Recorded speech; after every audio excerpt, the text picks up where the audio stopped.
education.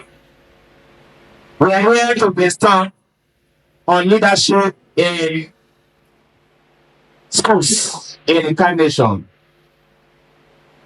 The theme of today's event is leadership strategies for effective school administration. And I want to say that we have very competent persons to handle the lectures today. That being said, ladies and gentlemen, may I have the honor and privilege to introduce to you a woman of high repute, somebody bestriding the education industry like a colossus. We are here talking of a capacity builder, an erudite scholar, a prolific writer, an avid reader, an astute administrator, the very second female professor of computer science in Nigeria. Ladies and gentlemen, she is no other than the highly revered and result-oriented Vice Chancellor, University of Delta, Abo, Professor Stella Chiemeke. She is the chairman of today's occasion. Please, we can do better by giving her a better round of applause. Madam, thank you very much. Thank you. Well, your efforts speak volume as far as this is concerned. At a very young age, the institution rubs shoulders with very old universities in terms of development, in terms of achievements, academically and otherwise. So, Madam, thank you very much. I use the mouth of everybody here, and even those not here, to say thank you for a job well done. Thank you, Madam. Having said that, ladies and gentlemen, may I also introduce to you the founder and president of the Peterson Foundation. He is a philanthropist of no mean repute. He is a politician making waves both at the grassroots, state, and national level. He is a system person.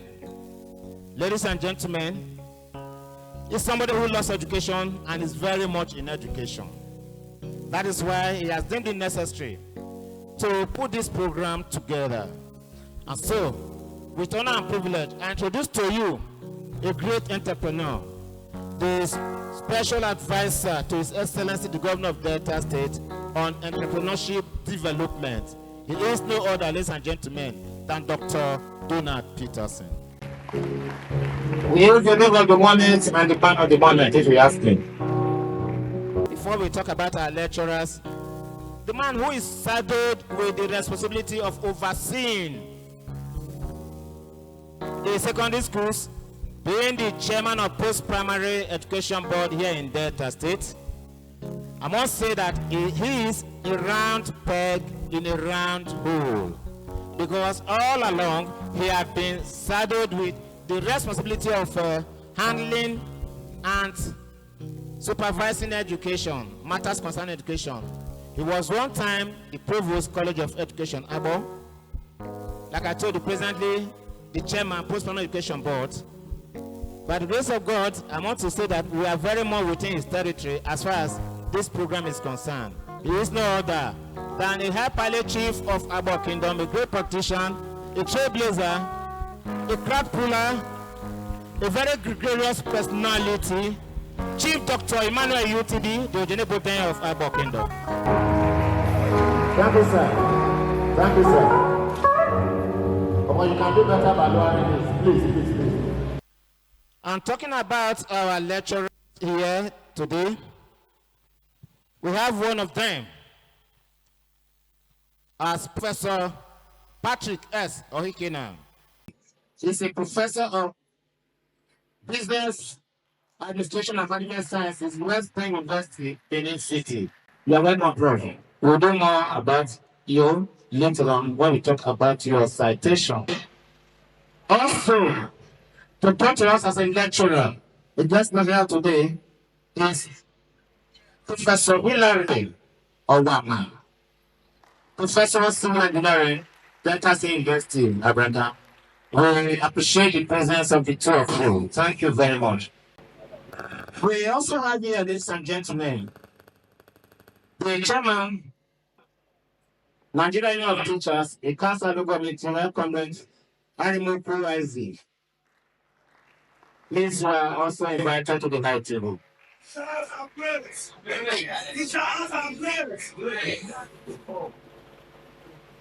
In a similar way, we invite the chairman, Nigeria Union of Teachers, a cannot local government area, Comrade Clement Ofoyebuna.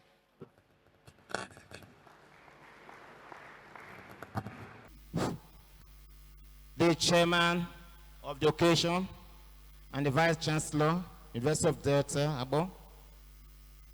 The president, Sir Peterson Foundation. The chairman, Post-Primary Education Board, Asaba Delta State. The guest lecturers, other dignitaries at the high table, our respected school administrators, our dear students, gentlemen of the press, distinguished ladies and gentlemen.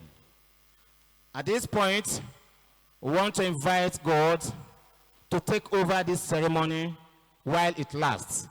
It is on that note that I wish to invite to the microphone to give us the opening prayer, Mr. Justin. Pastor Justin Oyibe, who is the principal of Abavo Miss Secondary School. Please, we are inviting you to the microphone to give us the opening prayer. Before then, while you come, please, we want to invite to the high table the State Secretary and Corps, Barrister Ehikwe. The State Secretary and Corps, Barrister Ehikwe. I think it's the principal in one of the secondary schools, or Wale the secondary school, if I'm not wrong. Please, can we rise up? This point of correction, my principal is indisposed. I'm only representing him and the vice principal of Ababu Miss Secondary School. Thank you very much. The Bible said, except the Lord build a house, the builder builds, but in vain. So except the Lord stay with us here, we cannot do anything. So let's invite the presence of the Lord in this meeting. In Jesus' name we pray.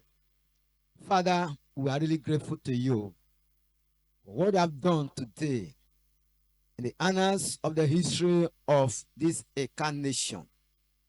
That today I see it as the dawn of a new day.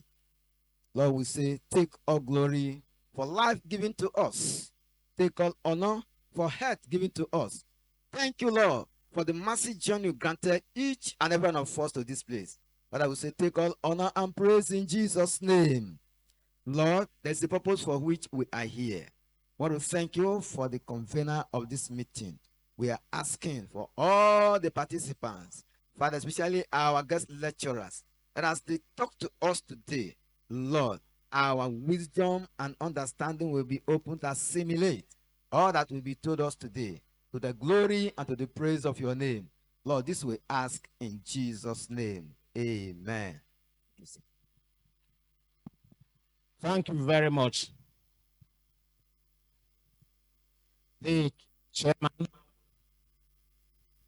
distinguished ladies and gentlemen, we are into item 4, presentation of cola nuts. But before the micro, the indulgence of the chairman, to recognize the presence of Dr. Florence Igwe, head of department of Business Administration, Unidel. Madam, thank you for raising the occasion. Similarly, we have here in our midst a retired lecturer in this university, presently a proprietor of one of the thriving schools in Eka South, Dr. Mrs. P. TB. Madam, thank you for raising the occasion. Like I said, the cola nuts have been presented, and I can see the cola nuts at the right place by the chairman of the occasion and also the chairman of the post-primary education board. The cola is between them. they will put their heads together and a decision will be well taken, I must say, traditionally for that matter, by the two of them as regards who breaks the kola nut. And I think the chairman has been gracious to hand over the breaking of the kola nuts to the rightful person, the Ojenebo Dai of Abo Kingdom.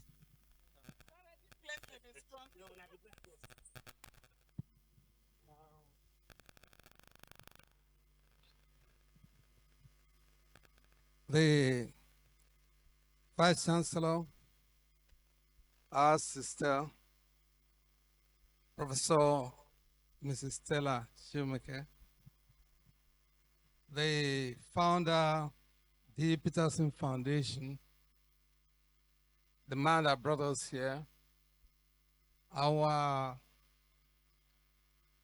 distinguished lecturers, Professors Ohikena and Owama, distinguished ladies and gentlemen, my colleagues from the secondary school system, the private school people, our dear students. Honor has been done to me by presenting this bowl of kola nuts for me to break and pray over. But I had been earlier introduced as a chief from Agbo Kingdom. And we are in a different kingdom, although I'm very much part of our kingdom. But Baba, His Royal Majesty, First Mo II, is yet to bestow me with a chieftaincy title. So I will not take up the opportunity to, without having the proper designation.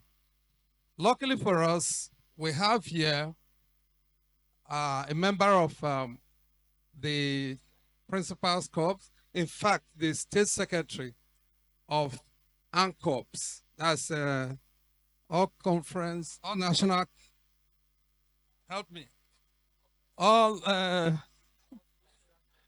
Nigerian Conference of Public Secondary School Principals, you know. He's an our man. He's a lawyer. I don't know whether they have given him a chieftaincy title, but it's befitting that being an our man. Njike Morgan Eka and Upene Yekpere. My VC. Thank you very much. Donald, Yahuano, I've been inviting you to come and oh yeah.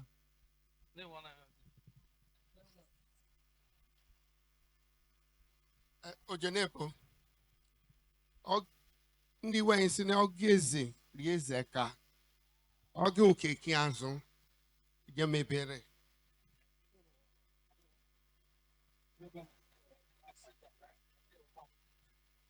Okay, ibe ya ọ ga-abịa no. Anya lehu ogene kara mma o. Nzukọ na-ebịa na-ehụ ishie na-ekwu okwu hụ ka abana nyerere na mmere anyị mmeka na-egikwa ọrụ ibu na-egi retirement ba mmụlọ ihe dị ka anyị larịọ efa Jizọs Kraịst onye nwe anyị.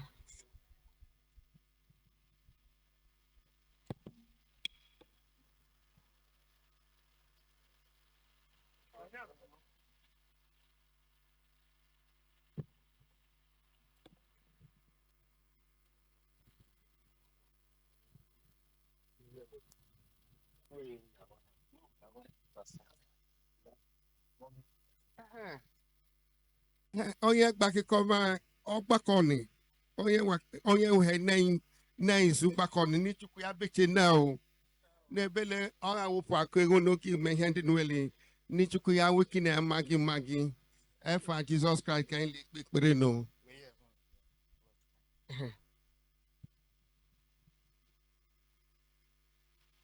So you have seen and watched the breaking of kola nuts, a very traditional item. You saw how it went. Ya Wagira Kore, Italo Kukubu. So having said that, ladies and gentlemen, and having been done with the breaking of cooler notes, we want to put on record the presence of the chairman of NAPS, Deacon Sunday Osuho. Sunday Osuho, is he here? Is he here? You may just raise your hand for recognition. I know him. Somebody gave me this name, even when you are not too sure whether he was here or not. Anyway, if you have a representative, if you have sent somebody officially to the team, let the person wave at us. If not, ladies and gentlemen, may I crave your indulgence, the chairman and everybody here present, to recognize, for recognition, I must say, the presence of Okwara Innocent from Margaret Lawrence University High School, Galilee. You are highly welcome. Thank you very much. The chairman, respected members of the high table, school heads, students, ladies and gentlemen, we wish to respectfully hand over the microphone to the chairman for the chairman's opening address.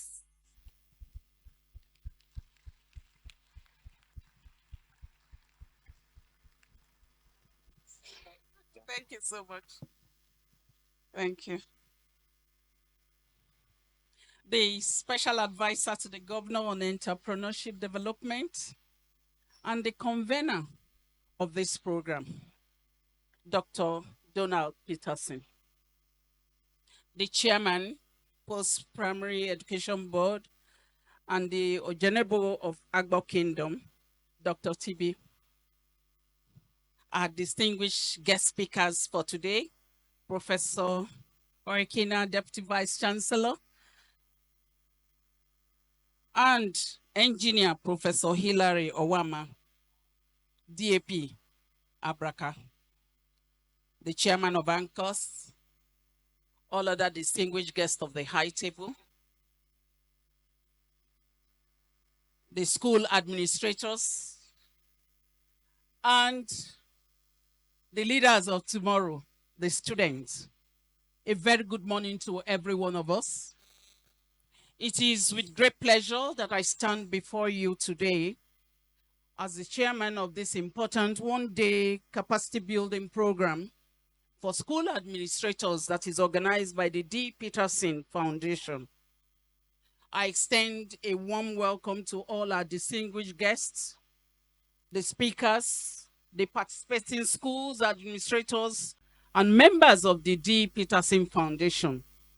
I want to appreciate the convener for this opportunity you have given unto me to come and share today's program. The theme of today's program is leadership strategies for effective school administration. It's not only timely, but also crucial in the context of the evolving educational landscape. We all recognize that effective leadership is a cornerstone of any successful school. School administrators like yourselves are at a forefront of shaping the future of our students and by extension, the future of our communities. Your dedication, commitment, and hard work, they are really, truly commendable. In today's dynamic world, school administrators, they face a lot of challenges, from managing resources and fostering a positive learning environment to navigating complex policy changes and ensuring students' well-being. The demands of your leadership, they are indeed very significant. This program is designed to equip you with the essential knowledge, the skills and strategies needed to excel in your roles and lead your school to greater heights of achievement. The D-PETERTSON Foundation, they deserve our sincere appreciation for the vision and commitment to investing in the development of our education leaders. We want to really appreciate Dr. Donald Peterson for organizing this program. the special advisor to Delta State Government on entrepreneurship development, we all know, is a well-known philanthropy and a man of intellect who is widely recognized through awards of scholarships of deserving students in the university, from undergraduate level up to PhD level. That I have witnessed and want to really appreciate him for what he's doing. Their support in organizing this capacity building workshop program demonstrates their understanding of the vital role education plays in our community. And we want to really appreciate that. Not only that, it's also shaping the future of our nation. And over the course of this day, we have the opportunity to be listening to renowned experts and engage in interactive discussion with our scholars that are here. And we have with us Professor Patrick Oekina, the Deputy Vice Chancellor of Wellspring University. Prof, we are welcome. We want to really appreciate you for taking time to come. And then our own son, brother, engineer, Professor Ijoma Owama. He is an engineer of great repute, the Director of Academic Planning from Delta State University, Abraka. And indeed, University of Delta, Agbo, we're always proud each time we see Engineer Owama, because he was part of those who really engineered the startup of our engineering faculty. Prof, I'll continue to say it everywhere because you assisted me to also succeed. Thank you. And so I encourage you all to actively participate, share your experiences, and learn from one another. This is a platform for collaboration, for networking, and also for exchange of best practices. I'm confident that by the end of today's one-day workshop, we'll all go home renewed in inspiration, and also our skills will be enhanced, and then we'll have deeper understanding of what leadership is all about. And that will also make us and drive us to successful school administration. So let us embrace this opportunity that is given to us to learn, to grow, and empower ourselves to make a positive impact on the lives of our children. May God help us in Jesus' name. So I want to thank you and wish you all a productive and enriching time as we are all here today. Welcome once again.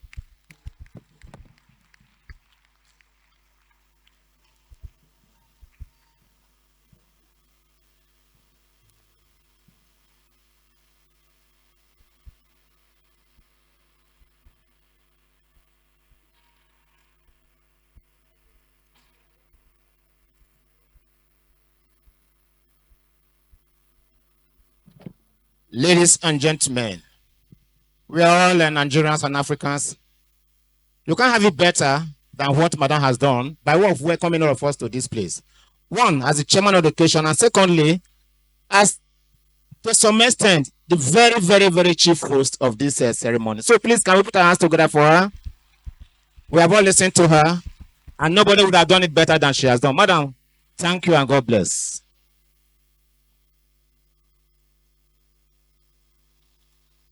The chairman of the occasion and VC Unidel, chairman Post-Primary Education Board Asaba, president the Peterson Foundation, our guest speakers, other members of the high table, school leaders and heads here present, our future leaders, the students, distinguished ladies and gentlemen. May I inform you of the presence of the Director, Institute of Education, University of Delta, Abo, Dr. Mrs. Julie Osai. Madam, wherever you are, we welcome you earnestly. I hope she's here. We welcome you, we appreciate you. Similarly, we appreciate the presence of Dr. Happiness Ifeanyi Omebere. Omebere, I know you were thriving in the banking industry. Suddenly, you went into academics. Thank you for that thoughtfulness and resilience. Ladies and gentlemen, we want to go into the very first lecture for the day. And it's going to be presented by a scholar of no mean repute. We are talking of the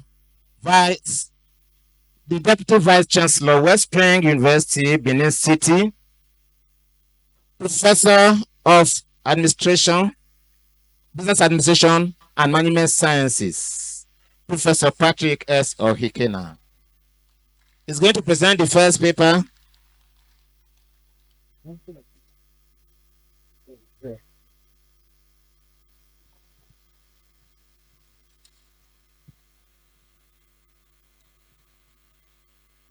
The paper is titled Leadership in School Management in a one-day capacity building strategies for heads of schools, organized by Peterson Foundation today for heads of schools in Eka South local government area.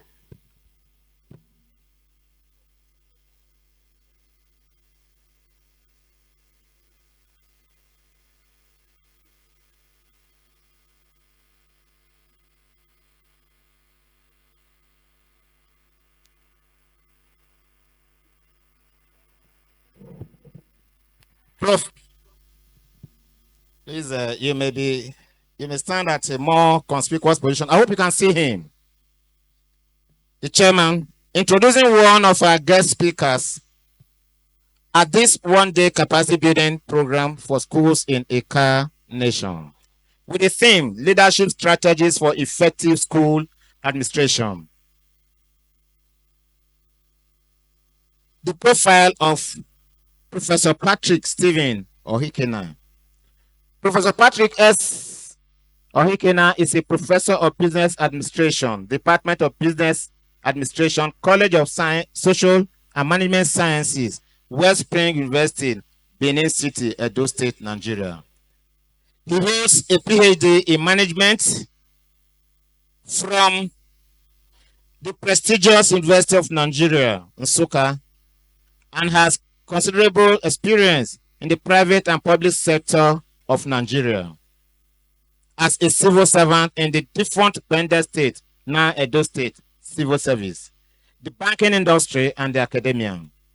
He has authored and co-authored over 30 publications in reputable peer-reviewed local and international journals, and has a book on research methodology in the social and management sciences.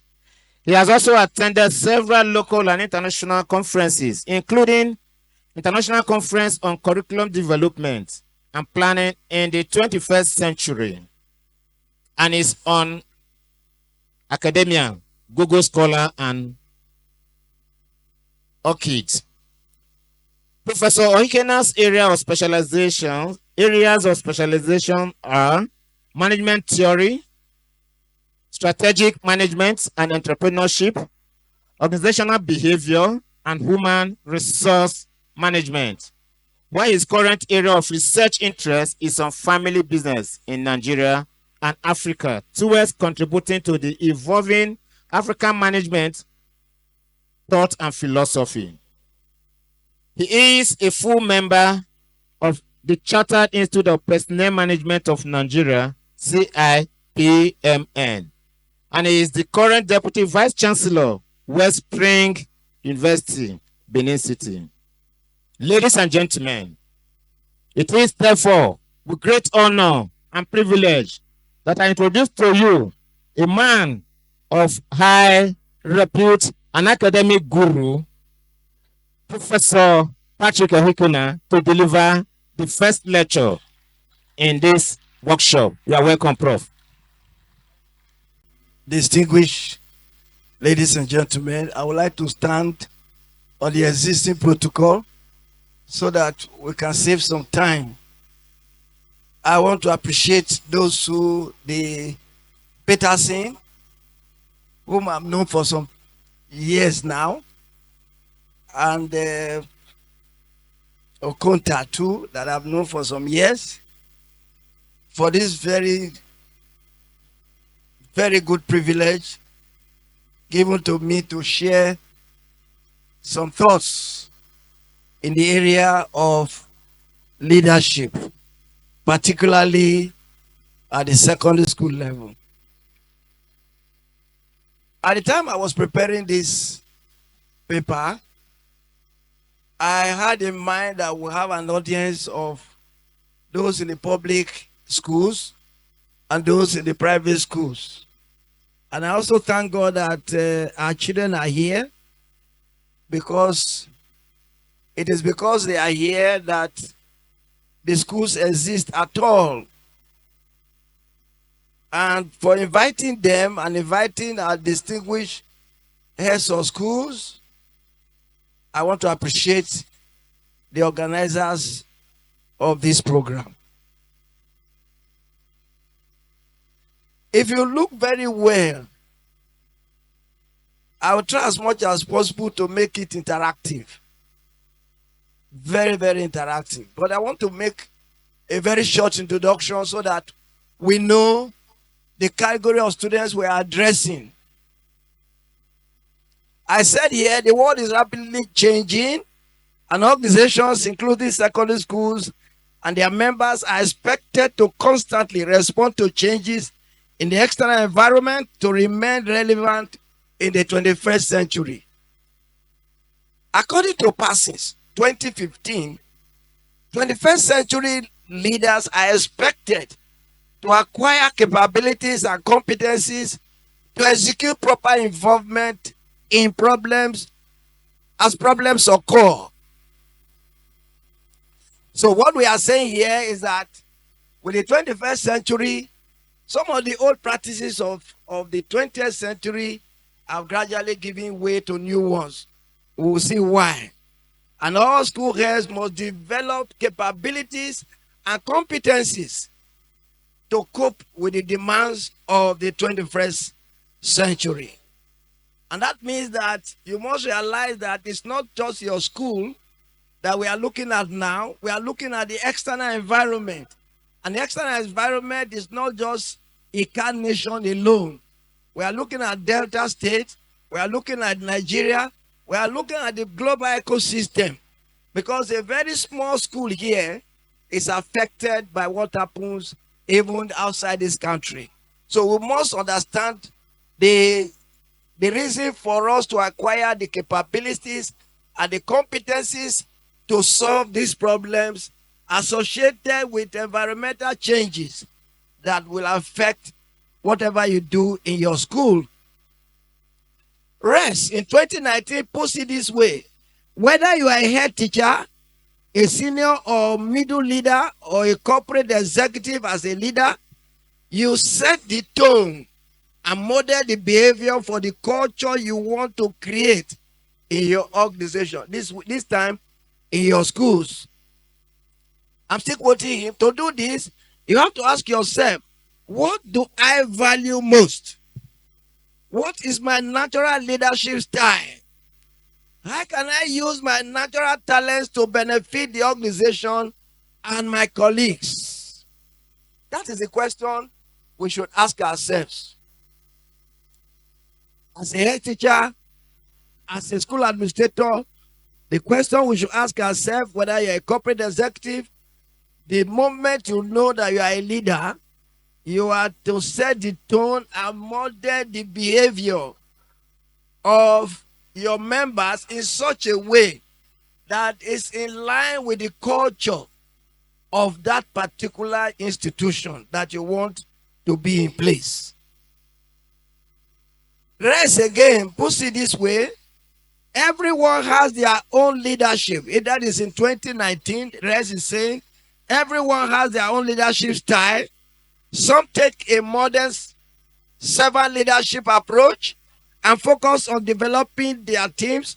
Others are charismatic leaders who inspire their teams to take action. The good news is that their styles are not mutually exclusive, and the best leaders adopt based on the needs of their work and the people they are leading. He is again telling us that there is no best leadership style. It only depends on where you as a leader finds yourself. It may be better in some cases to be autocratic. It may be better in some others to be laissez-faire. That is, You allow this go on. In the process of doing that, without necessarily interfering what they are doing, you are building up capacity. Now, the introduction I want to give, we end with this. The children currently in the secondary schools in the Car Nation of Delta State are computer and internet children who fall into the category of Alpha and Gen Z. Children born from 2010 to 2025, and those one belong to the Alpha group, and those who are from 1997 to 2012 belong to the Gen Z group. They are in the computer literate era. They are not like you and I. We are immigrants and they are natives. They were born into this era. We are only trying to learn what they are born into. And you know what it means to be born into a particular era as distinct from the one that is trying to learn. So that will shape how your policies and your leadership style will come. The group that came before them is the millennial group, those born 1981 to 1996. We came before them. We are conversant with the internet and we're able to integrate all manner of digital technology as part of their daily lives. They kept friends through the social media websites such as Facebook, apps such as Instagram and TikTok, websites for networking such as LinkedIn, and shopping such as Amazon, and enjoy entertainment through YouTube and Netflix. The Gen Z and Gen Alpha are in the era of anonymous social media such as Snapchat and Whisper, which made them keep limited audience and make their messages disappear immediately their audience read them. These categories that currently form the bulk of students in secondary schools require leaders, school heads, and teachers who are computer literate and are conversant with the social media to be able to understand and communicate with them. That is the first part that we must understand, that they are different from us because of this age bracket.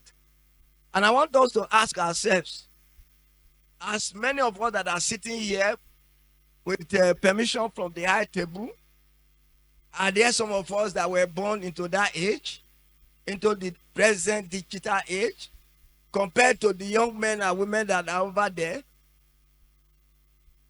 Is there any of us? No. And that is why in dealing with them, there are different ways, approaches that we need to deal with them.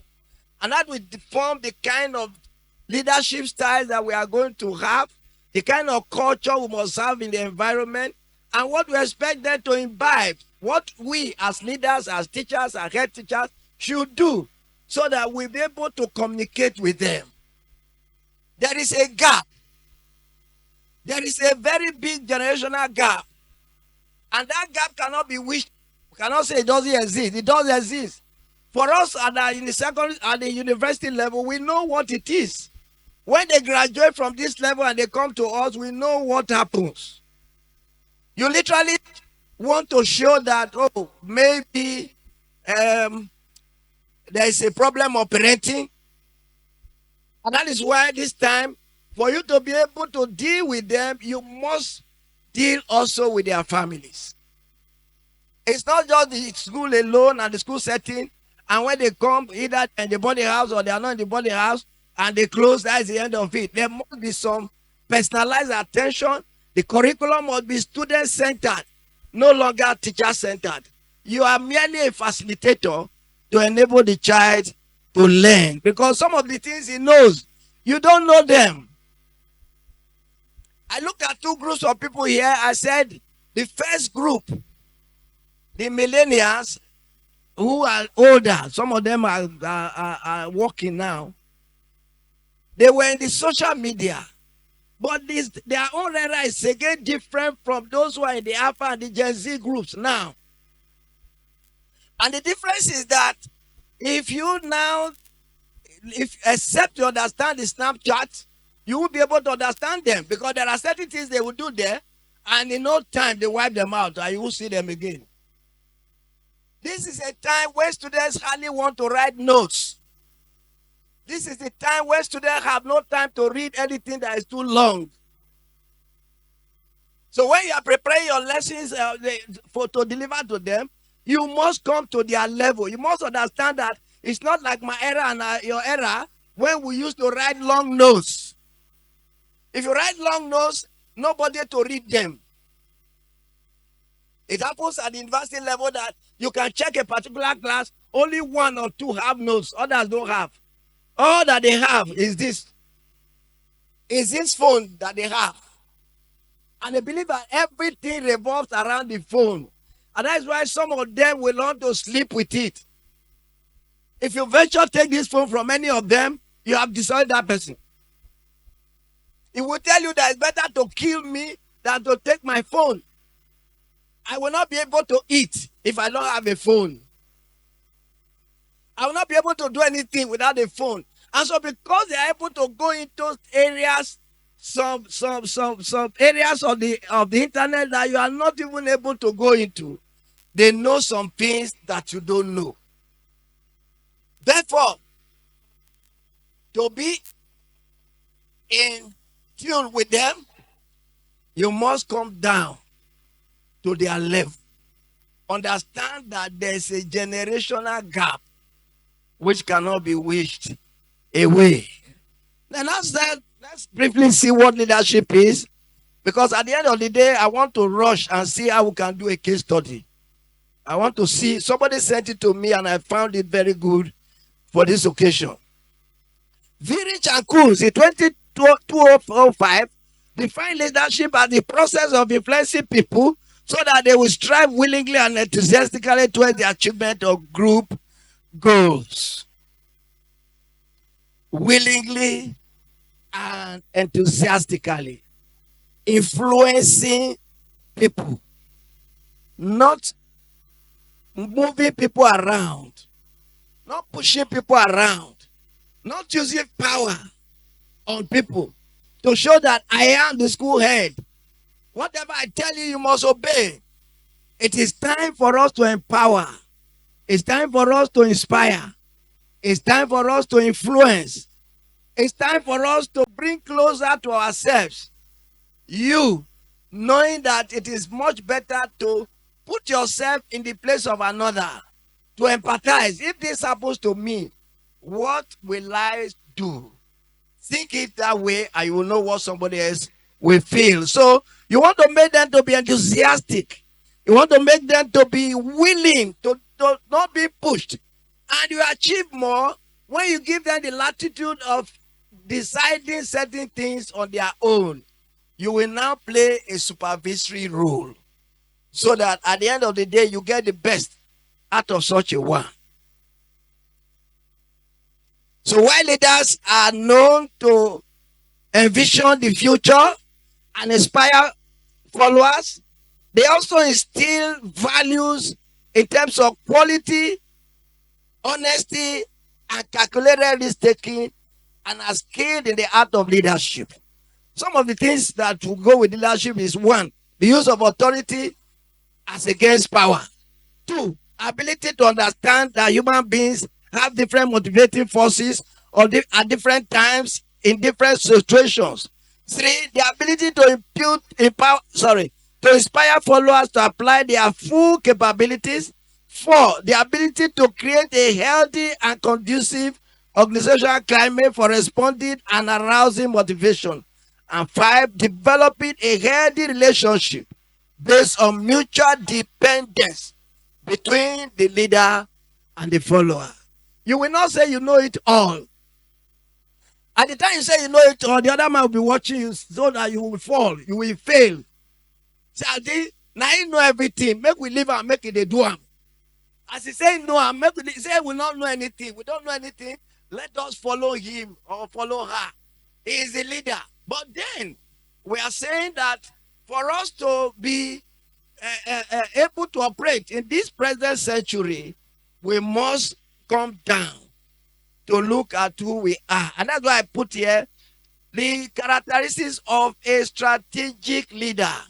Strategic leaders are those that have a vision and they shout that vision. They run with that vision and they want everybody around them to understand. We will see very shortly what we mean by vision and why the leader should have a vision well crafted, well documented, and everybody must understand where we are going. You are not the only one that should know where we are going. Every other person around you, from the security gate to any other person in your school, must understand that this is where we are going. And that is why if lectures or lessons are going on, you have a security man at the gate, and the child said, no, I cannot stay for this class. I want to go home. And the security man allows him to pass through the gate. It only shows that that security man has not understood the vision. He has not imbibed that vision. He has not internalized it. He doesn't know what we are saying. And that is what we have as a major problem in most organizations, including schools. That only the top understands the vision. The vision does not go down to the bottom, that everybody will understand where we are going. There must be a sense of direction. This is where we are going. This is what we want to do. These are the kind of children we want to bring up. These are the kind of the grades we want them to earn when they are doing centrally set exams. Everybody in the system, including the children, must understand the direction we are going. And that is why, number one, as a visionary leader, you must have vision. You must be eloquent and consistent in shouting it. Number two, you must also be committed to that vision. And number three, you must be well informed about that vision. Some people have visions because they have copied from others, but they have not been able to domesticate it to where they are. And that is why that vision may not succeed. But if you are able to craft it, you understand it, you are well informed about what it is, you look at the formal structures and the informal structures that go with it to make that vision work. Of course, I am very sure that you have some good success. Number three or four, willingness to delegate and empower others. I've said that earlier. Many of us are there to be seen as high flyers. No, that when they come, they will see me as a very good performer. What happens to my subordinates, I don't care. But you should know that you are not performing if your subordinates are not performing. That is why it is a deliberate thing that you must inspire them. You must empower them. You must influence them positively to key into your vision. And number five, you must use authority. That authority will make you to be able to go into consensus building.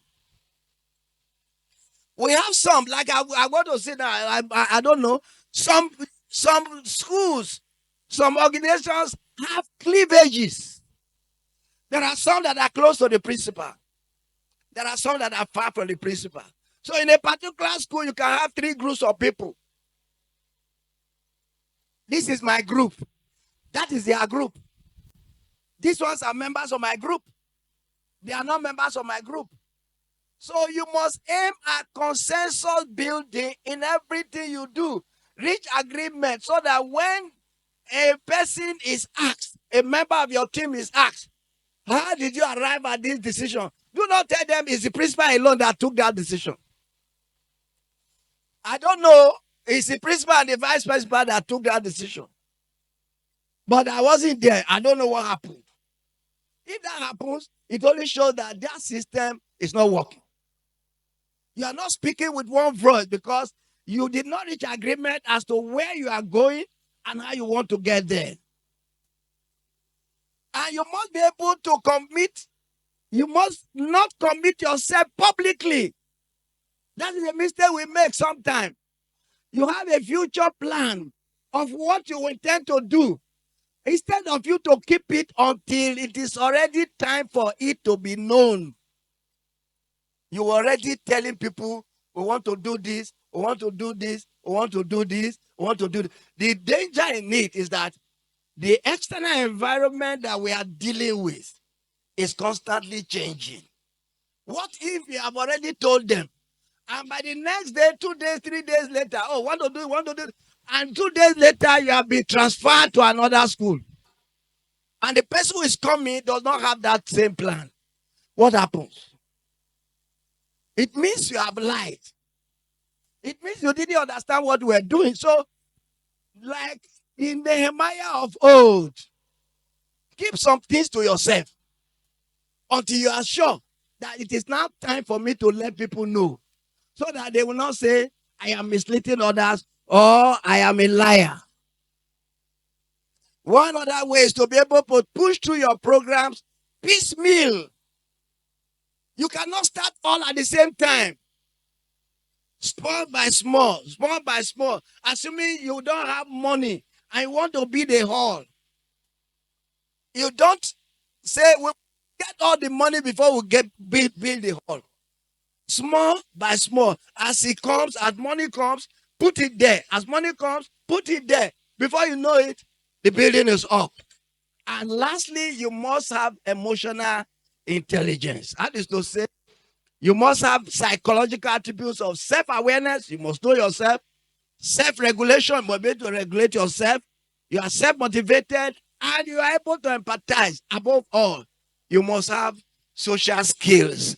Skills of dealing with human beings. And that is why we are now realizing who is an effective leader in schools. Bearing in mind that the generations of Alpha and Gen Z, which are the emerging generation in secondary schools, are under our watch as teachers, some of who have grown to become undergraduates, some of us in position of authority in the schools, should endeavor to be effective in our leadership, to be able to create the required enabling environment for the proper growth and education of the students. Aquas in 2019 describes effective leadership as, quotes, influential, result-driven, and leading by example with a servant's heart. Effective leaders are emotionally intelligent.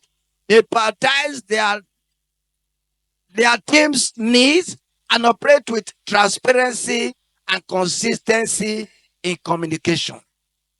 That is a person who is a leader. A leader, not just a leader, but a leader that is effective. It's a leading by example, is influential, is able to empower people, carry people along, that even if it's not there, things are happening. It's not that you must be there before things happen. If you must be there before things happen, brother, sister, you are not a leader. The school should be driven even when you are not there as principal, physically there. There's a vice principal. There are other principal officers of the college. There are teachers who manage the children themselves. And the children have prefects who also help to manage the system. You must recognize all of them. So we are going to point one by one at some of the leadership styles, because I won't be able to go into them because of time. We have autocratic leadership style. That one is the one that you take all the decisions alone. You want to be seen alone, taking the decision because you want to show that you have power. It is usually with problems, but I may not be able to look at the problems, but I've later them here. But one thing we will not be able to run away from is that when you are an autocratic leader and there's a crisis situation, you won't be able to manage it at all. When there's a crisis situation, you won't be able to manage because they'll be looking at you. You are alone. You made yourself to be alone. You told everybody that you know it all. They will look at you and expect you to provide the solution. And that is where an autocratic leader is with certain problems. Sorry, when it's a crisis situation. But if he's knowledgeable and he knows what he's doing, it becomes an advantage. Because there are areas you must take decisions, even in those crisis situations, that you don't need inputs from anybody.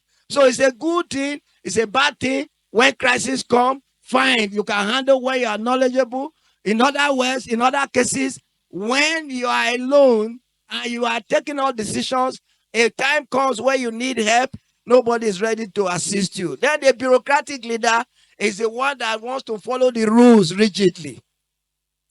This is what they say we should do, and we will do it. No flexibility. And the benefit of this is that when safety risks are involved, especially when it comes to things that have fire breaks and all that, and you want to take quick decision, in such a case, autocratic leadership becomes the best. So much as you are able to get peace from others, there are occasions where you must stand alone. The worst part of it is that where there is supposed to be flexibility, creativity, and innovations, you want to be sure that when you are working with teams that are not effective, you may have some challenges because you want to rely on them all the time. The charismatic leader is the one that has some extraordinary qualities that endear people to him, that, oh, we like this man because of social qualities that he possesses or that he possesses. The benefit is that excitement and commitment arise from it when it constitutes a great asset to teams in terms of productivity and achievement. But the other side of it is that as a charismatic leader, where people have built a lot of confidence, it comes to a point that because you did not empower the others and they have confidence in you, you have not proved to them that they should have confidence in themselves. The confidence is misplaced. And when it comes to the time for them to step in when you are not there, there is a problem. Missionary and transformational leadership, these are the ones that have a vision and they are ready to transform what they met on ground. They want to make it better. The advantage is that they are very committed to dealing with change and change management. And secondly, they are not just interested in growing profits or making the school to have good results, but it must be skilled in growing and producing leaders. In fact, he must be able to produce organizational architects that are able to build and depend on their skills. The drawback is that when you are too committed to this transformation, there is no room for the stability. How do we maintain stability? We cannot be talking of flexibility. We cannot be talking of change, but we must also talk of stability. Think of the status quo. There must be some history that you must maintain if the school system will run well. You will not be talking of new things only, innovations only, without thinking of where we are coming from and what we need to build on, even as those innovations will come. Democratic or participative, this one is democratic. It allows everybody to participate in decision making. It also has advantages and disadvantages. Inspirational leadership, this one tries to inspire people around him to make them to be creative. He wants to get the best out of them. It's also having its good sides and the bad side. The transactional leader is the one that believes in give and take. That what I contribute, I will get equal reward. When I do this work, what am I expecting in return? If you appoint me as a principal and you are saying I'm a teacher, what am I going to get? What is my own? When that thing is not coming, the man is not ready. It's a transactional leader. His reward matched with contribution. That as much as I give, if you don't give me a reward like that, don't get the best out of me. And the last is that of laissez-faire. Laissez-faire, like we said, is a French word, let alone. Don't disturb. Just allow them to bring out their creative energies. All you will do is to be a facilitator while they bring them out. But the danger in it, why many people don't like it, is that it is the other side of the coin of the autocratic leader. While the autocratic leader is a one man who is standing there with power and authority, the other man is saying, oh, do what you like. I will not disturb you. I will only supervise you. The danger in that is that when you are not able to effectively supervise them, they will do what is outside the expected. And then you will see the very, very bad side of the leadership. But in the 21st century, we have new leadership styles. You have the digital leadership style. The digital leadership style that those who are using technology. The adaptive leadership style is another one. They are those that are responsive to change and are effective in the environment when there are cases of uncertainty. There are some leaders that can operate when there are problems. There are some that cannot operate when there are problems. That is, when a college is not doing well and the authorities feel that this man has been there, is somebody who is used to the status quo, is a bureaucratic leader who wants to rigidly follow the rules. And you want to inject some new blood into that management. The issue now is this.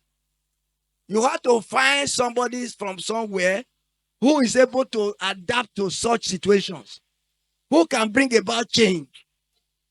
That situation does not require somebody who is used to the former situations of bureaucracy that, oh, we can draw it from death to death. This is how we have been doing it. You need somebody that will come and bring a change, a transformational change. On the other hand, there are some who are only used to such transformational stage. When it comes to stability, they are not able to operate. So what happens in such cases is this. For those who are administrators, you must be able to look at such a person. You know those that are used to change, and you know those that are used to stability. When there are problems in a particular school and you need to do some drastic change, look for them wherever they are. They will spend a few months, a few years, and there will be great transformation. Unlike the one that was there who is used to the day-to-day running. As soon as the place is transformed and becomes able to run, please, it's also advisable to move him out because he's not used to stability. If you now make him to stay for stability, he may now destroy what he has already built. Then you have those who are agile. Agile are those who are used to collaboration. They are used to flexibility in decision making. And that is one of the new leadership styles that have come into management. And another one is collaborative. Collaboration means that, oh, team building, we are working together. We want to communicate. We want everybody to carry it along. That is another group. Then another group is in the 21st century, we have empathetic leaders, leadership style. Those who want to place themselves in the position of others. They are emotionally intelligent. They don't want to hurt people. They don't want to hurt people's feelings. Even if you have done something that is wrong, there is a way he can correct you in love and you don't feel that he's correcting you. He's looking at himself. This to somebody, a person will be hurt because if I am the one they are telling that talking to in that manner, I will be hurt. That way you will get the loyalty of that person. But if you call him as a principal to your office and you begin to bully him and tell him, you did this, you did this, you did that. How? Why? You have to destroy this system. The man, the woman will keep quiet. And they will do either of two things. One, I will remain in this system, but I will sit down and look. Another one is that let me better exit the system. I don't feel that I'm needed here. But if you look at the other side of it, it's one of the best you have. It could be one of the best teachers that you have. And you are now driving him away. You must have that quality of correcting people and correcting them using yourself as an example. And that brings us to inclusive leadership. I will come to sustainable leadership. Sustainability is a major problem that we have found in every organization today. Even in countries, sustainability in three main areas. There are other areas. What man has done to himself, thank God we have an engineer here. What man has done to himself has bounced back upon man. Organizations like those schools that are fee paying used to think of, oh, how can we run this school in such a way that we can make some small profit? So you want to cut costs and do everything to make some money as profit. But today we are saying, if you forget the human beings around you and you forget the environment in which you operate, of course, that profit will not come. Why? Because the social aspect of life, which means you are dealing with human beings, and the environment in which you operate, you cannot neglect them.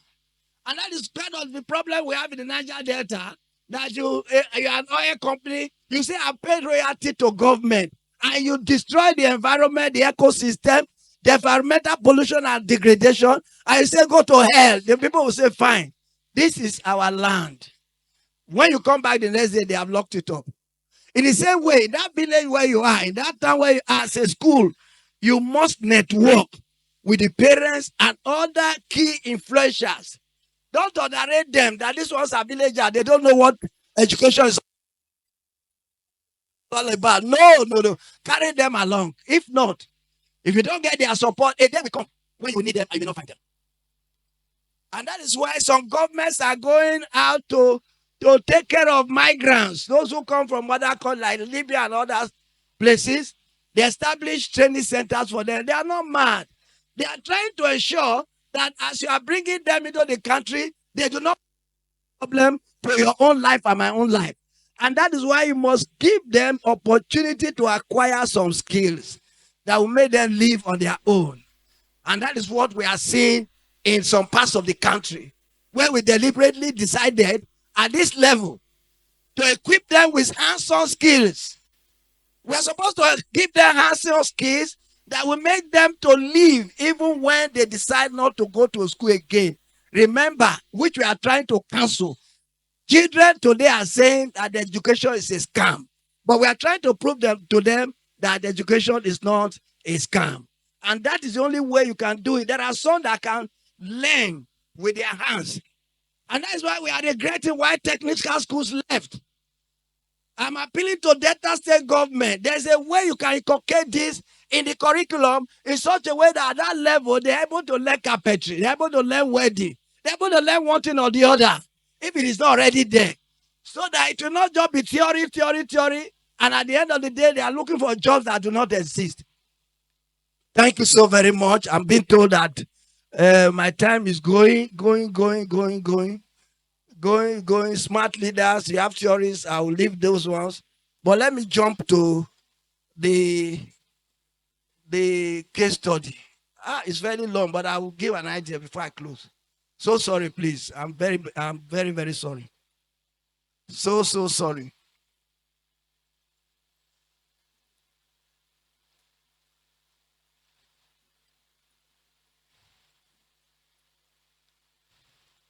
Okay, the case study is here.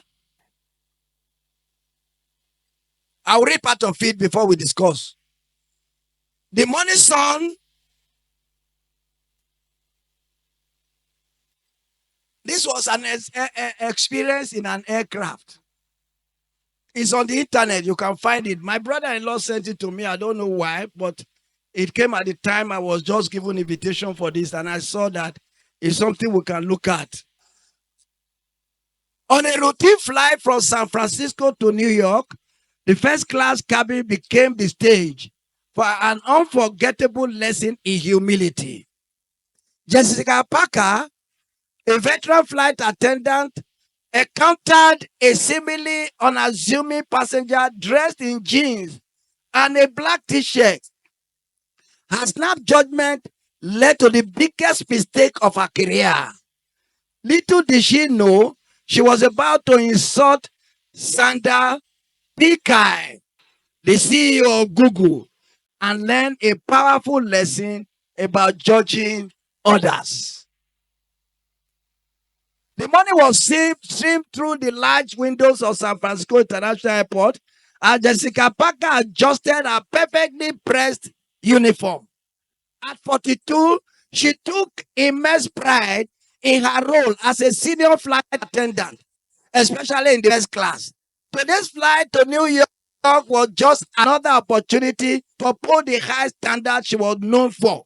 Jessica walked through the first class cabin, meticulously inspecting every detail. The leather seats gleamed, crystal glasses sparkled, and every item was perfectly in place. This was her domain, and she ensured it lived up to the luxury her passengers expected. Money Jessica called Emily, a young flight attendant with just 2 years of experience. Everything ready for boarding? She replied, almost. Jessica replied, straightening a slightly out of place magazine. Remember, Emily, first class isn't just about service. It's about image. Our passengers pay up dollars and they expect perfection. As passengers began boarding, Jessica stood at the entrance, greeting each one with a practiced smile. A businessman in an expensive suit, a woman dressed in designer clothes, and even a famous actor. She recognized them from their movies.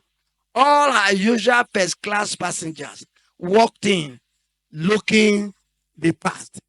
Then she saw him, a man in simple jeans and a black t-shirt, entered first class, carried a basic laptop bag, no designer watch, no expensive clothes, not even a branded briefcase. He looked as though he had wandered into the wrong cabin by mistake. The man quietly made his way to seat 2A, one of the best spots in first class. Jessica watched with growing concern as he settled in, placing his ordinary laptop back under his seat. He didn't exude the usual self-importance air of first class passenger. Excuse me, Jessica whispered to Emily. Did you check the boarding pass? Emily nodded. Yes, everything in order. 2A, first class. I will stop here. It's long. What we are saying here is this. You don't judge people by the way you look at them. This is a situation where the lady did not understand the vision of this organization. You must respect every customer, everybody. And who are your customers? The children are your customers.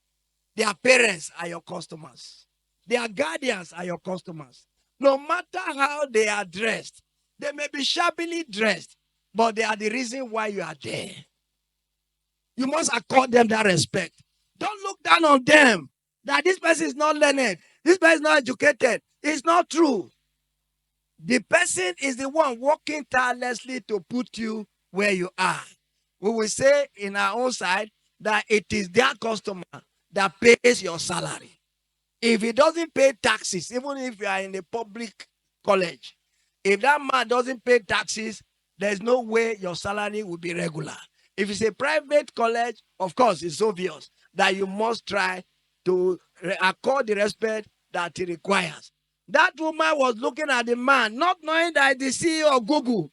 He looked at him because he was wearing a t-shirt and a jeans trouser and was carrying a laptop, not a very good tablet.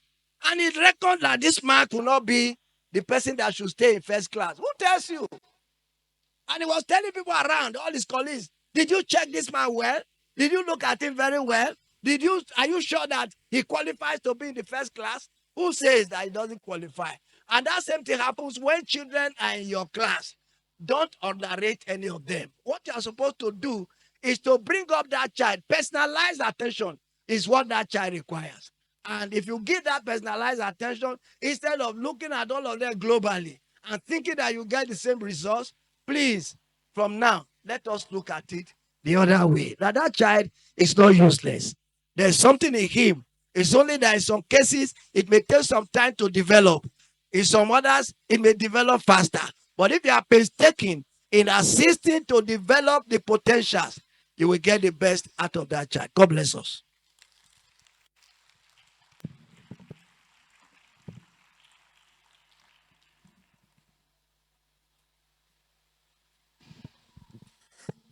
Ladies and gentlemen, we have all listened to our very erudite guest lecturer, and he has done a very good job to the topic. Please, can we put our hands together for him? Thank you very much.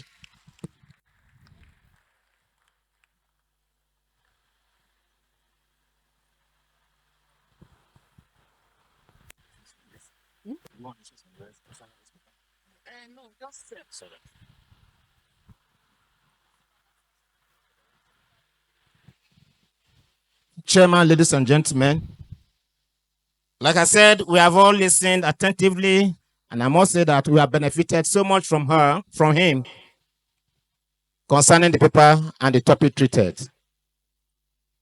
It is possible that some may have one or two questions to ask, or maybe some comments.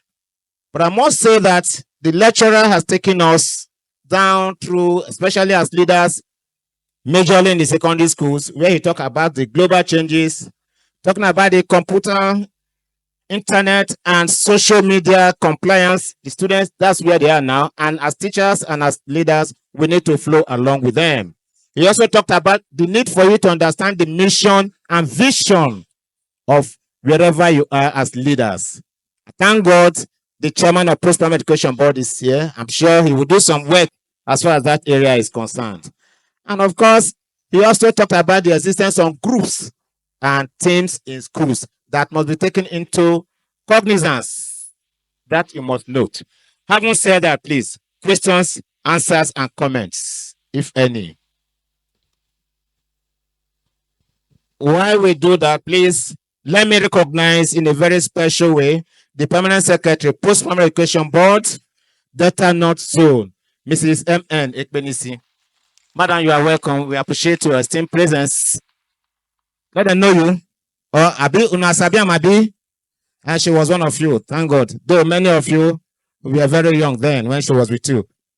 We also wish to recognize the presence of Mr. Charles Ekbenisi, Director, Post-Primary Education Board, here in our area. Charles, you are welcome. Thank you very much.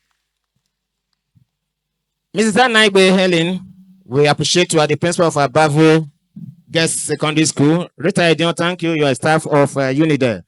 And so questions and answers, please. Questions, answers, comments. All right. I can take a hand up. I think the man from Galilee. Is that the hand I'm seeing? The guy by sitting by the man in red cap. Yes, now you. 3 questions we do at the end of the day. Just 3 questions. We must be gender friendly, whether we like it or not.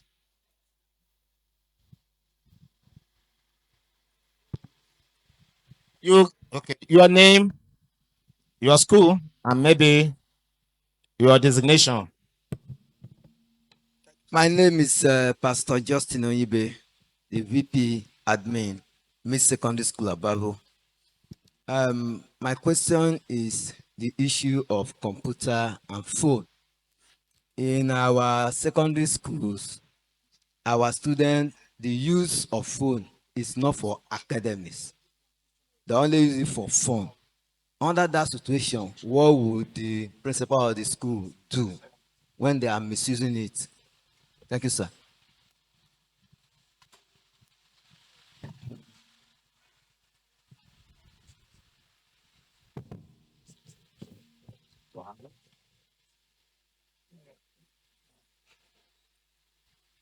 The chairman permit me to stand on the existing protocol. Mine is from all the types of leadership, there are benefits and that of disadvantage. Which one is the best? Thank you. Please, let me have the mic. Sir, I hope you've noted that. There's a lady there, yes. I've told you that we must be gender friendly. No chauvinism completely, no feminism completely. We must have a melange of both. Standing on all existing protocol, I am Richard Elizabeth, the head teacher for the Heritage School, Hagbo. Sir, your lecture is a mirror for me because I've seen where I got it wrong as a leader before coming down here. But I want to ask that you said as a leader we should carry our followers along. And if you agree with me, there are some times that if you give them a mile to go, they want to go 100 miles. And in this situation, sir, what do you do if you sit on your own and you take some decisions on your own without consulting them? Is it wrong or right, sir?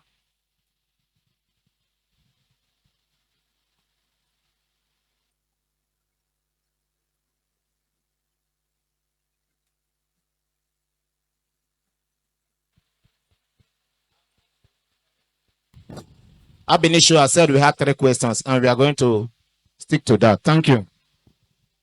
Thank you so much. I again stand on the existing protocol. The first question is talking about the group of children we now have and the attachment to the phone and the internet.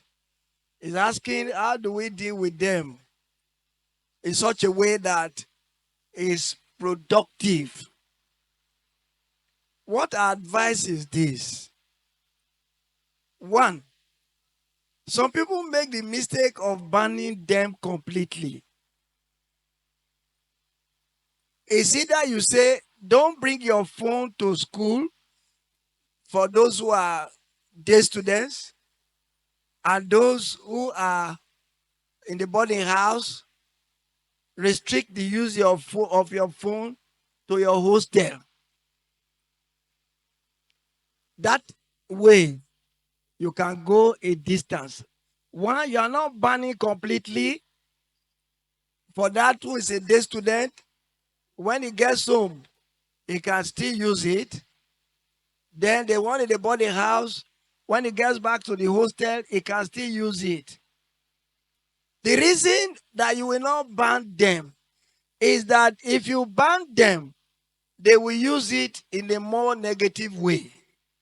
You have to adjust it in such a way that you are not having an open ban, but you allow a leeway. Just allow them use it, but you must regulate when it is used.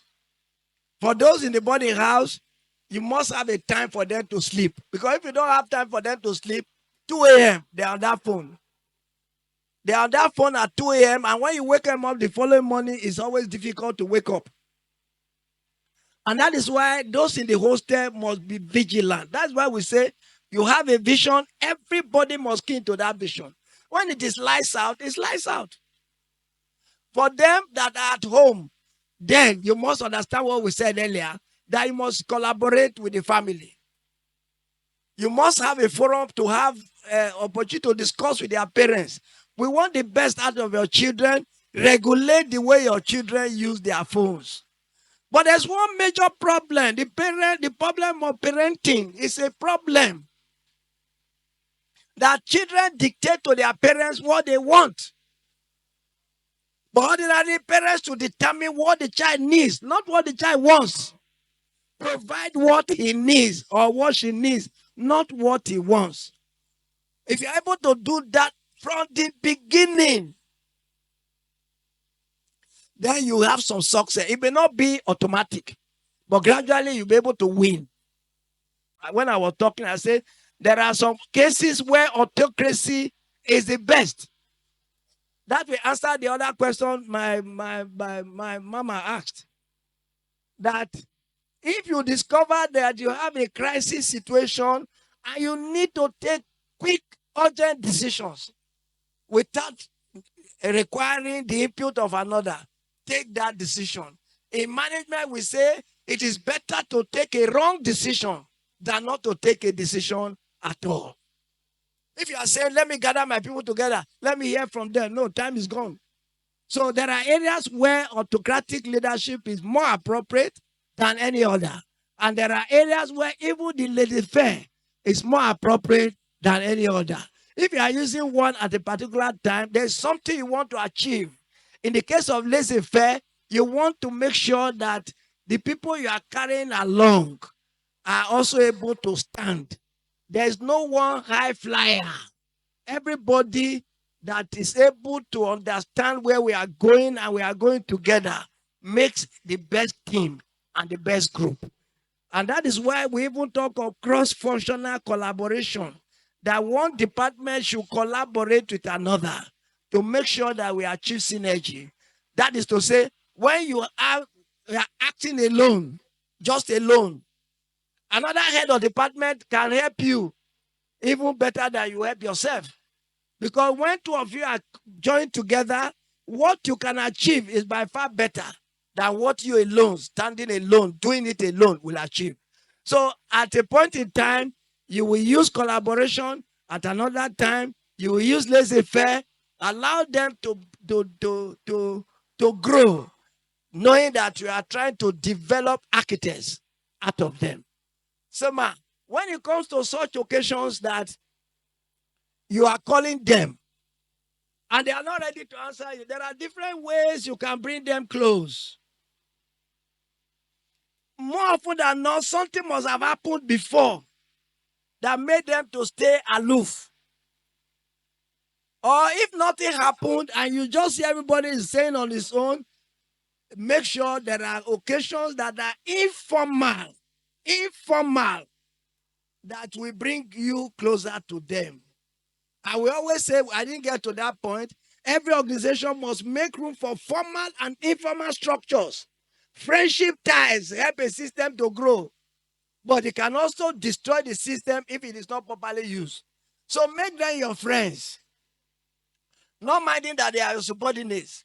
Give them responsibilities and encourage them to perform, and make sure you get the best out of them. Even when the person is not doing it well, you can also correct that person in such a way that he will know where he made the mistakes. And now, collectively, you'll find answers to those mistakes. If you do that, I know, by the grace of God, it will be different from what it is now. God bless you all.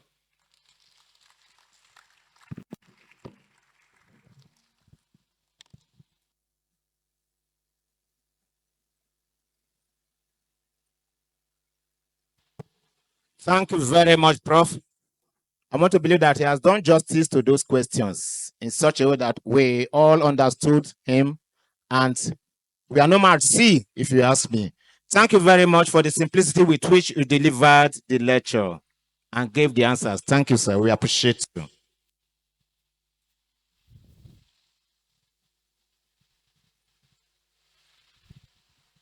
The chairman of the occasion and the vice chancellor, Unidel, here we are.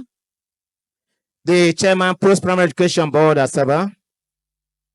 The permanent secretary, Post-Primary Education Board, Delta North Zone.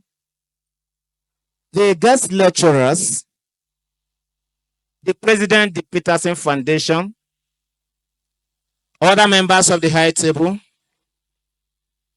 heads and leaders of schools here present, our future leaders, the students, gentlemen of the press, distinguished ladies and gentlemen. I want to refer all of us to item 7 on the program, and that is address and unveiling of the Peterson Education Olympiad. It's going to be done by the host and convener.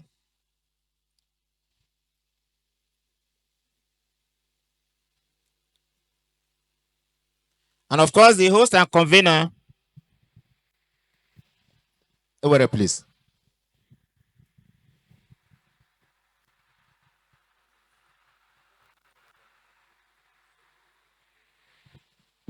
It's all right. For many of us, Dr. Donald Peterson is a household name. That is because he has some very positive qualities.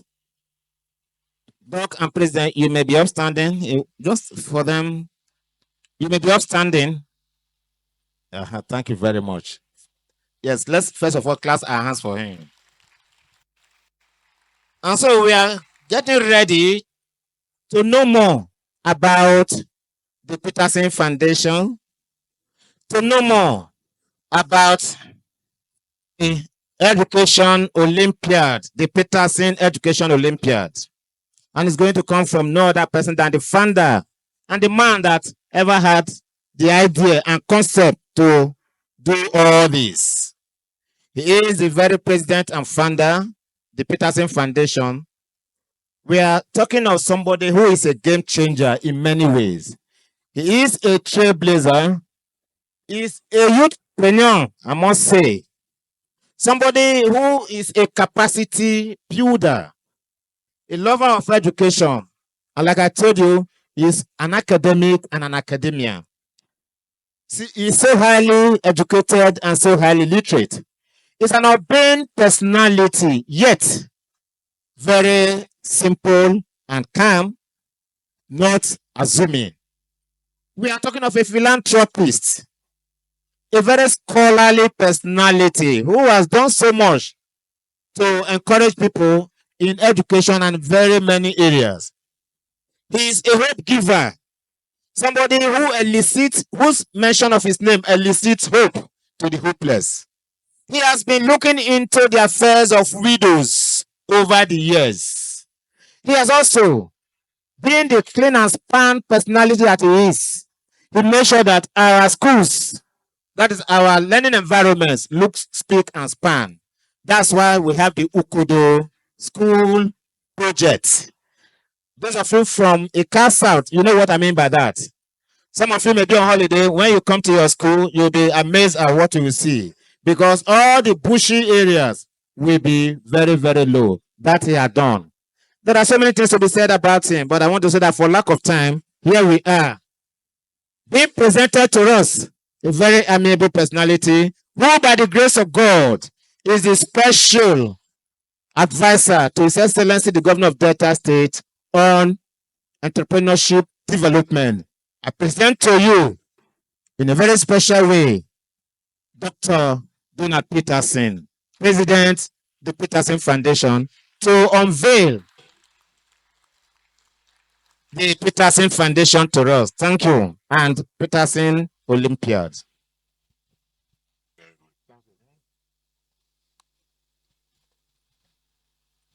The chairman of today's occasion, our amiable, super intelligent, performing Vice Chancellor of University of Delta. Please allow me to cue in on already existing protocol because of time. I'm so grateful to God that this come.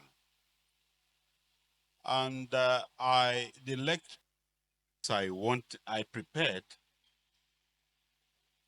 Okay, the address I prepared was actually changed few hours ago because of the video I saw online. Online because the people for whom this program is organized are the Generation Alpha. They live and almost exist online. So I would like to play a clip just for about 30 seconds that will help you understand the address of today. Please.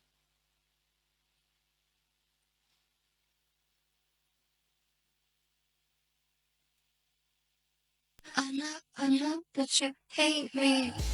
Normalizes me like sin. Now. My daddy is a man. My daddy is a woman. Jesus. I said man. Your daddy is a man. My daddy is a woman. I said your daddy is a man. My daddy is a woman. I'm telling you man now. I'm telling you man. I'm giving you the answer. Is man. Hey, my daddy is a man. My daddy is a woman. Your daddy is still a woman. Like seriously, your daddy a woman. Now, you could see the commotion there. That commotion you see is between two generations. The teacher obviously is Generation Z, and while the child is Generation Alpha. there is a mismatch understanding. When you listen keenly, it will amuse you that the teacher is saying, repeat after me. My daddy is a man. And the child or the people said, my daddy is a woman. Now, looking at it from the surface, you might want to say the child is wrong and the teacher is right. But if you go deeper, you probably will understand who is right and who is wrong. As a Christian, I'm often bemused by the Charles Darwin human evolution theory, which in some ways challenge the idea that God created all life on earth. The question is, if human evolved from natural selection among other factors, at what point did we stop evolving? Is it when we have attained physical and psychological perfection of who we are today in flesh and in blood? The question deserves further interrogation in another space and time. While subscribing to God's creation theory by the conviction of faith, I also hold it to be true as a management and social scientist that the human society is evolving, but not in Darwin dimension. However, his theory challenged, broadens, and influenced the thinking of his generation. Even up to this day, in some Western civilization, every new idea commands attention until a newer idea or superior argument or knowledge pushes it aside. Nothing remains static as knowledge itself is dynamic. And the place where knowledge is curated and constantly reviewed is in our educational space. In Africa, in Nigeria, especially Delta State, and coming home to our own Ika nation, how well are we doing? About a week ago, I watched this interesting program I just showed you. I mean, this interesting video. But a few hours ago, it dawned on me that what we're going to discuss, probably we can borrow from that experience. It was able to influence my changing the title of my welcome address to My Daddy is a Woman. Because of the profound lesson I gleaned from the video. By the way, it shows I'm evolving too by adapting to new information. The video clip is titled Teaching Kids Can Be Stressful. We all agree with that. In the video, a boy of about 5 or 6 years old was being corrected and asked to repeat after his teacher, my daddy is a man. Surprisingly, the boy said, my daddy is a woman. Thinking the boy did not hear well, the teacher repeated herself, my daddy is a man.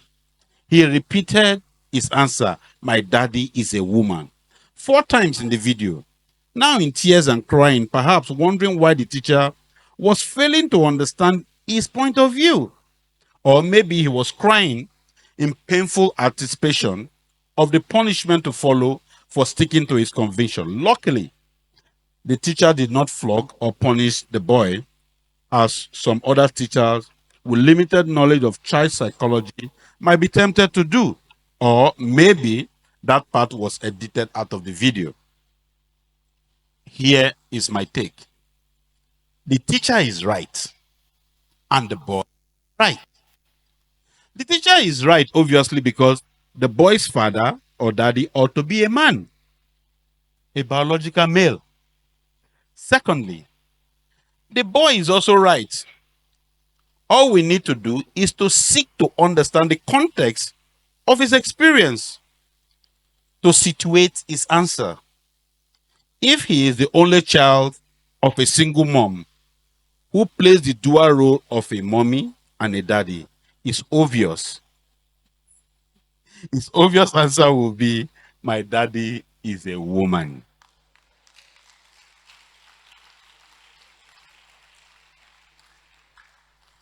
If you ask me, contextually, the boy is intelligent and courageous.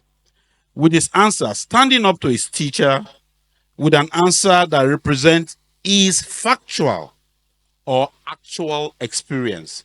He needs special pulling attention. Let us take a moment to reflect on our educational journey in Ika Nation. Have we encouraged our students to stick to their research, creative conviction, and challenge the norm, or what we recognize today as a fact, seeing that a fact is only our known shade of reality? Or do we assume that our students in our secondary school are too young to contemplate existential reality or undertake scientific inquiry? My friend's daughter at age 12 has started writing poems on the meaning and purpose of life. Have we in our own various schools set the structure and procedure to drill an existing mindset in our students across Ika Nation to stimulate a mind shift? Do our students know that Ika land has kaolin and hydrocarbon deposit and other solid minerals? Do they know what industrial derivatives this can be used for? Have we taught our students the dynamics of building strong and viable economic ecosystem in Ika land? At the Peterson Foundation, I say with all sense, we have been at the forefront of promoting excellence in educational space in Ika land. And through this capacity building seminar and the Peterson Education Olympiad to follow, is our vision that our modest effort will encourage and enthrone academic excellence in secondary schools and bring back the glory of old. A committee of technocrats was set up by the foundation to recommend experts that would take us through this training. And two resource persons, you've had one earlier. We have Professor Patrick Ohikena, the Deputy Vice Chancellor of Wellspring University. I must also say, I'm a student in his university. I'm doing another postgraduate degree. And he is a management scientist of repute. And we also have our own dear brother, an astute educationist, an awesome personality, Professor Henry Owama, who is the Director of Planning at Delta State University, Abraka, with us also. You will hear his lecture soon. And of course, today's event is being chaired by no less a distinguished scholar than our own academic Amazon, Professor Stella Chiemeke, the Vice Chancellor of University of Delta. I welcome you all to this auspicious event. I ask that we all open our mind to be impacted, just in case my daddy is a woman. Raise up in your school. The reason behind this training is you don't give what you don't have. Because when you are prepared, it's often said that a prepared mind works miracle. That when you are prepared, any wonderful thing could happen. So we are preparing the mind of the administrators, the people that will train the students for the Peterson's Olympiad. Because there are quite a number of questions today that have multiple answers, not just one answer. And the one I said earlier, your daddy is a man, and you say, no, his daddy is a woman. So we need to dig deep and be prepared for such situations in the Peterson's Olympiad. But having said that, strategy behind the Peterson's Olympiad is this. The Bible said, iron sharpened iron. The only way we can get our kids ready for the world of tomorrow is to start sharpening them right now. If you all look to my left, you will see our tomorrow sitting right beside us. We were there some years back. We've shifted now. They are there today. And they say, as you make your bed, so you lie on it. They are not just leaders of tomorrow, they are our tomorrow. So, whatever we make of them now will determine how incarnation and our tomorrow will be. So, that is why we are putting so much effort to ensure that the Peterson Olympiad comes to life and is very well managed and administered so as to encourage these children to seek academic excellence. Because we believe in the Peterson Foundation that through academic excellence, the sky will be their limit and our future will be a lot brighter. So join me to unveil the Peterson's Olympiad. I would like to call upon our brightest, the best in the car land that we have here. Everybody here on the high table and everybody here present are the best in the car land. But you see, everybody, a big round of applause for all of us. So, the 5 people I'll call out to help unveil it are representing you. So, you are present here as they're unveiling it. I would like to call, first and foremost, no other person but our own Amazon, the beautiful, intelligent, performing Vice Chancellor of University of Delta.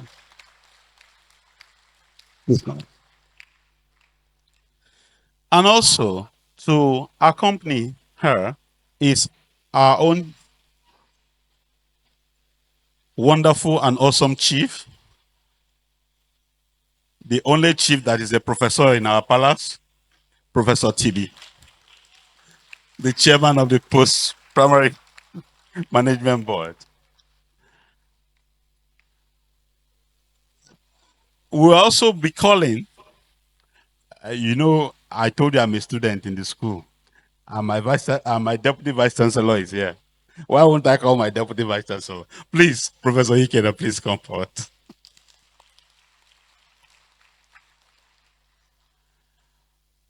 Also, we'll call our bright and erudite scholar, Professor Wama. Please come. But we've been told by our father and our leader, Senator Dr. Afto Ifan Okowa, that we have to be gender sensitive. We would like to call on the PS, please. Madam, please join us. If you look here, you see they're all professors here. I did it purposely because I recall when I was in primary 4 in Nursery Primary School, Professor Folorensho Ambrusali came to Bender State then. And we as students, like much younger than you, were called to, grace the occasion and, be there. But there was something he said then that caught my attention and that helped me to develop educationally today. He said, I, Professor Folorensho Ambrusali, am a product of free education. My father was a poor man, but through free education, I'm able to attain the standard in education that I have today. I am a professor. And immediately he said that thing caught me. Something turned inside me. And I said, I will get to the zenith of education. Of course,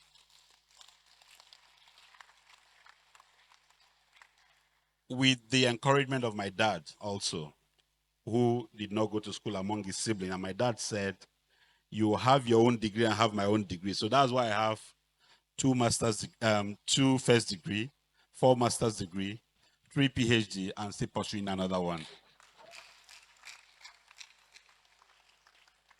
So students, dream this. You see, you have female, you have male. You can be anything you want to be, nothing stopping you. Thank you very much.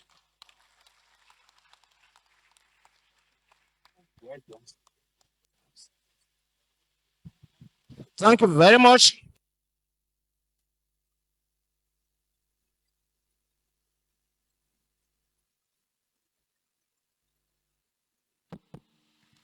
We appreciate you, the president, the Peterson Foundation. He has told you how he feels as a person and how he wants all of us to feel and be. Yes.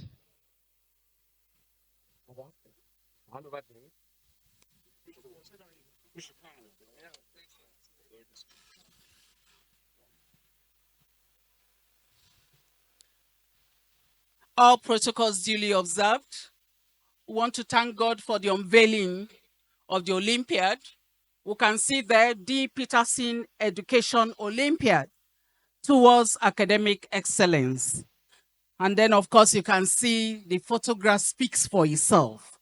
We thank God that the children are here watching, and so they are going to understand by the time our erudite scholar will be telling us more of the story of what Education Olympiad is all about. So congratulations to D-PETERTSON Foundation for this wonderful thing. Thank you.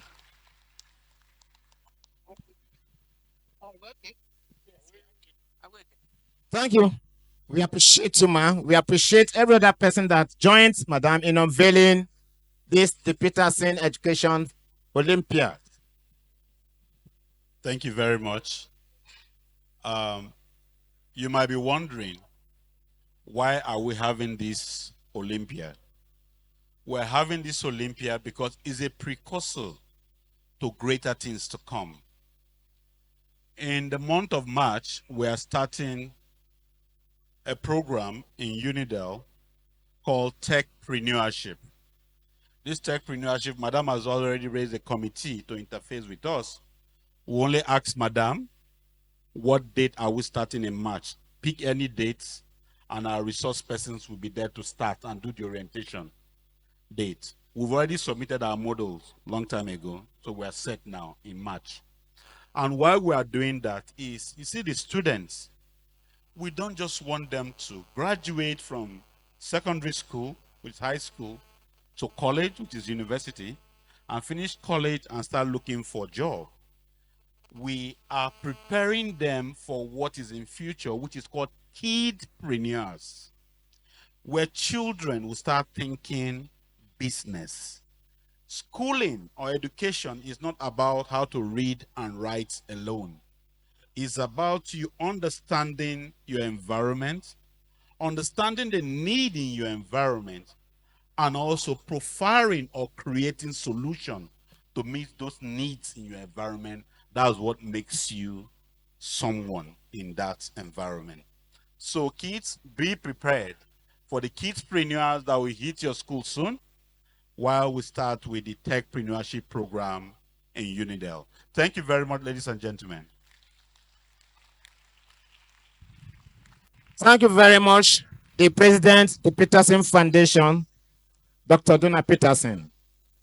Actually, some of us, we were at sea earlier on, wondering what does this Olympiad actually mean? We have listened to him attentively and he has explained to us the mission and vision of the Peterson Olympiad. And talking about Olympiad, it's like competition going on, like we have our normal Olympics every 4 years. So be ready for some competitions. He has already started it amongst teachers. I think so.